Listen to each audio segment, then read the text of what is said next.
Olá pessoal, aqui quem fala é Manuel Neri, engenheiro e instrutor da Red Treinamentos, e vamos dar continuidade a criar geometrias nas famílias.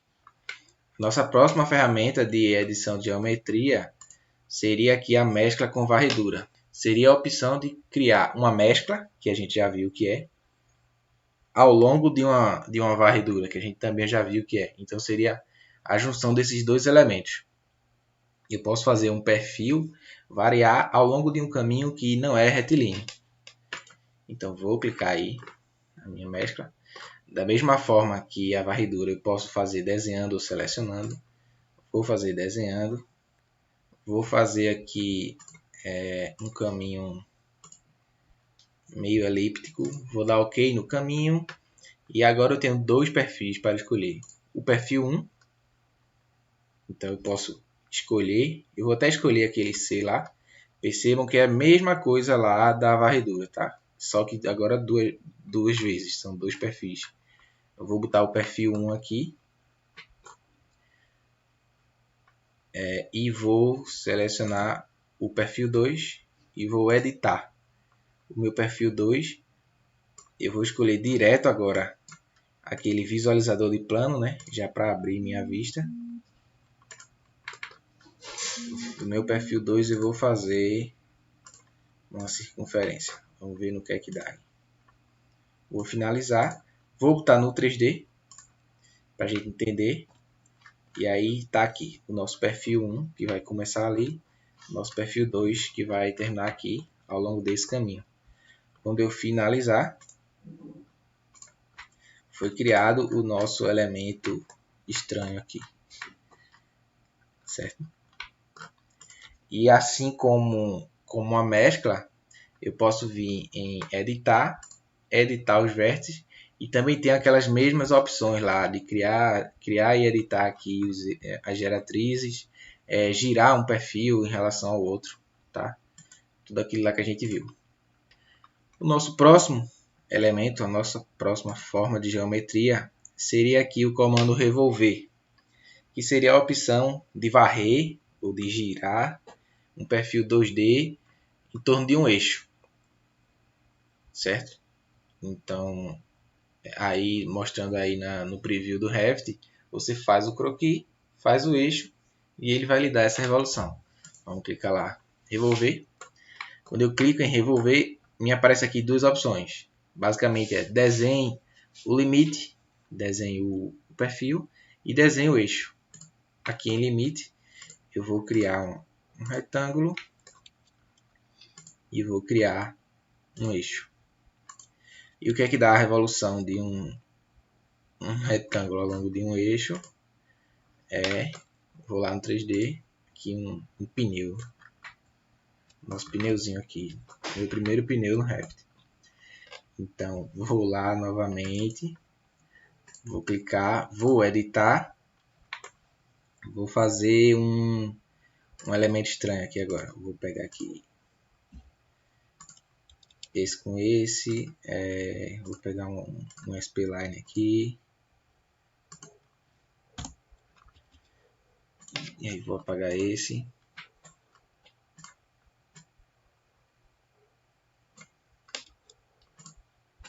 Vou ligar esse com esse, sei lá, uma coisa qualquer aqui.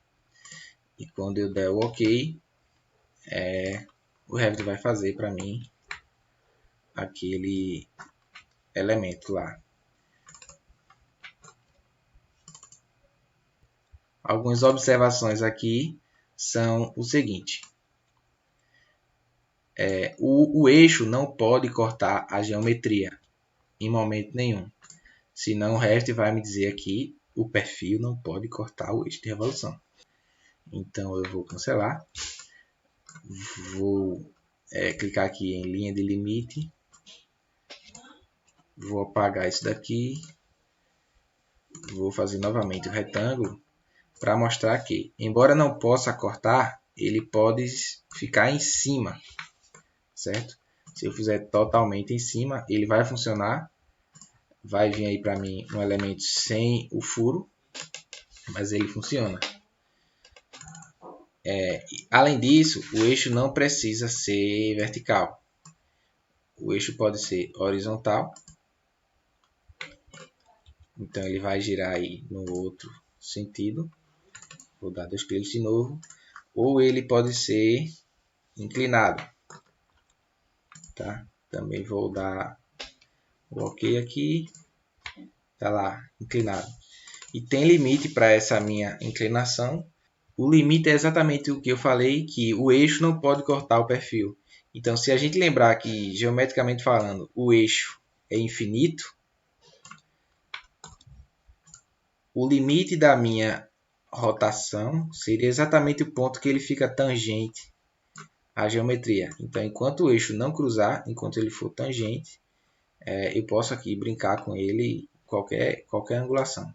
Tá? A partir do momento que essa angulação faz com que ele corte o perfil, eu já não consigo mais.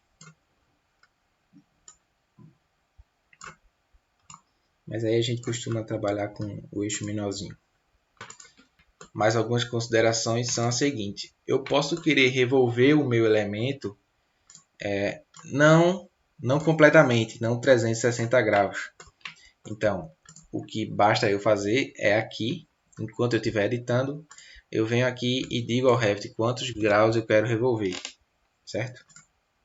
Vou dar um OK. E aí ele só fez a metade. Tá? Eu também consigo alterar isso aqui com o elemento selecionado, sem editar, sem dar 2 cliques. Basta eu vir aqui e apertar aqui 90 graus, começando de 10 e terminando em 90, certo? Então, basicamente é isso. E aí, tudo que a gente fez aqui no plano de referência, a gente poderia ter feito em uma elevação, certo? As ferramentas também vão funcionar numa elevação. Eu posso criar aqui, por exemplo, a minha mescla deitada, digamos assim. Ela agora vai estar num plano lateral. Então a minha mescla agora ela estaria aqui deitada. A mesma coisa a gente pode fazer aí com os outros elementos, tá? A gente pode criar isso baseado em qualquer plano, tendo sempre em mente esses conceitos aí de plano de perfil, plano do caminho, realmente conceitos de geometria analítica aqui, aplicados. Então, eu vou apagar aqui algumas dessas formas aqui e vou deixar só outras aqui, para a gente não ficar tão difícil de visualizar. E aí existe uma última opção aqui que eu queria mostrar para vocês, que seriam as formas de vazio. O que seriam isso? São as partes que vão remover uma parte sólida. Então, se você cria uma forma de vazio, atravessando uma dessas outras formas aqui, ela vai cortar aquele pedaço lá.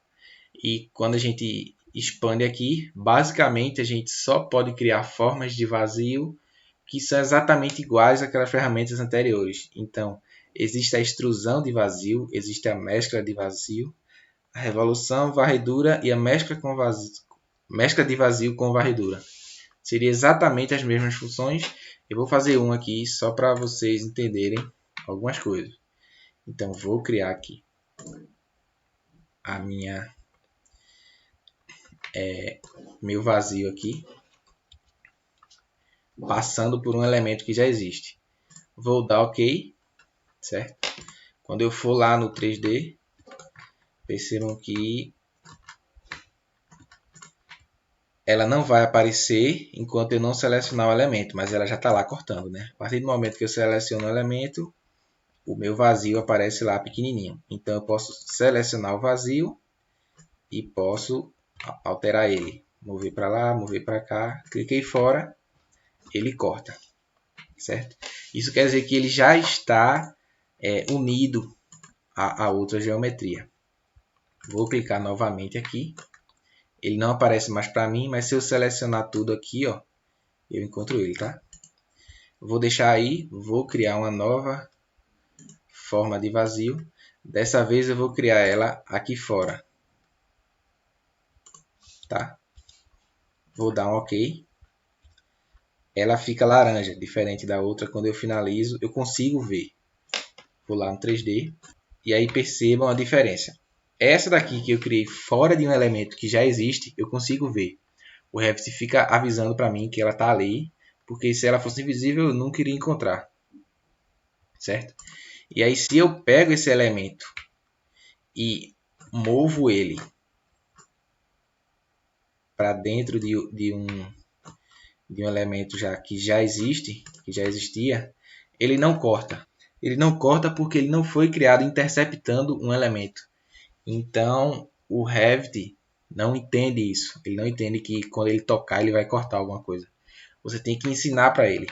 Então basicamente o que você vai fazer é vir aqui em cortar, clicar em um e no outro. Eu posso clicar nesse e nesse, ou dar um Ctrl Z, posso clicar primeiro nesse e depois nesse. Nesse caso aí, tanto faz.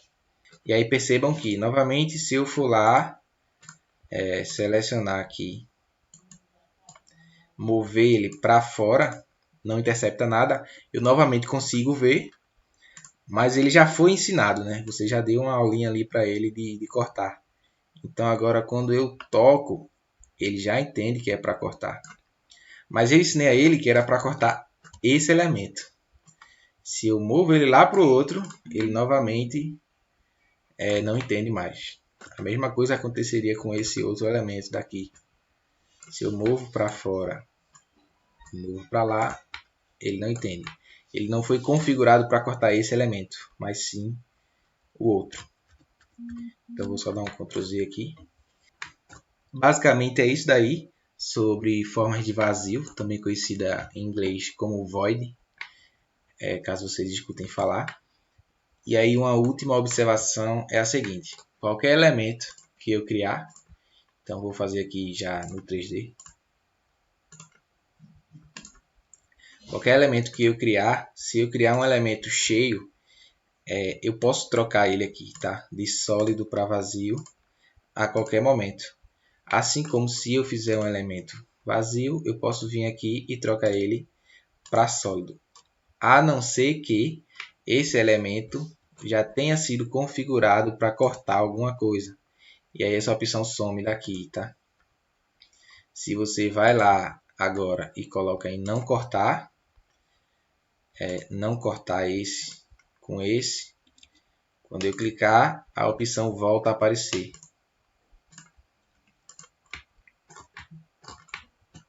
Certo?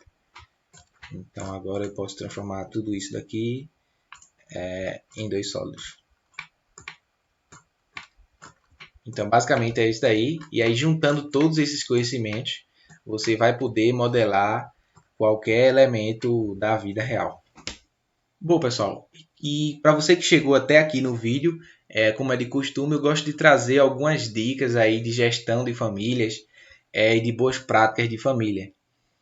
Como você já deve ter entendido, eu posso fazer um elemento com várias daquelas ferramentas. Então, por exemplo, eu trouxe aí um cubo. Eu fiz um cubo com todas aquelas ferramentas, tá? Com a mescla, com a extrusão, com a varredura. Fica até aí de desafio para vocês tentarem isso. E com o revolver, como é meio impossível fazer um cubo apenas com o revolver, eu fiz o revolver e cortei. Dei uma lapidada aí, fiz um cilindro, né? Revolvi e cortei ele com um vazio para poder formar um cubo, certo? Então fica aí um desafio para vocês. Qualquer dúvida podem falar aí nos comentários e a gente ajuda vocês. Mas o que eu queria trazer é que, embora um elemento possa ser feito de várias formas possíveis, vai ter sempre uma forma que é a mais fácil. Nesse caso aí a extrusão seria bem mais rápida. Algumas formas que são mais complicadas, por exemplo, fazer isso com uma mescla com varredura daria muito trabalho, você teria que definir um caminho, depois um perfil, depois outro perfil, e deixar tudo alinhadinho, né, para sair um cubo perfeito, com os ângulos tudo de 90 graus. Mas além de dificultar de você perder o seu tempo, você pode estar também comprometendo o seu computador. Porque a gente tem que lembrar que a gente está trabalhando aqui com tecnologia. Então tem uma programação por trás, tem software e hardware envolvido. Então, a título de curiosidade, todos esses elementos tiveram aí um tamanho de 400 KB, exceto o revolver com vazio. Como eu tive que utilizar mais de um elemento, o tamanho do meu arquivo aumentou aí em 2%. Então, embora vocês achem que 2% pode ser uma coisa pequena, foram 2% para a criação de um cubo de 1 metro cúbico. E aí vocês imaginem isso num projeto grande, seja verticalmente, um projeto de vários pavimentos, ou seja em área, tá? Um projeto com muitos metros quadrados. Esse 2% aí, ele com certeza não vai ser linear. Se você imaginar a complexidade das geometrias que vão estar dentro daquele projeto, isso pode ser muito mais de 2% aí no seu projeto que vai estar sendo comprometido. Então já adianto para vocês que a forma de vazio é uma dessas vilões das boas práticas. Se você tiver uma forma de fazer um elemento que não utilize vazios, priorize essa forma sem os vazios, tá? Bom, então é isso daí que eu queria trazer para vocês. Espero que tenham gostado. Quem gostou, curtem aí nosso vídeo. Estamos sempre trazendo materiais gratuitos aí para vocês. Dê um apoio compartilhando, mande para seus amigos, pessoas que você acha que devem se interessar. Se inscrevam, ativem as notificações para receberem semanalmente nossas aulas e até a próxima.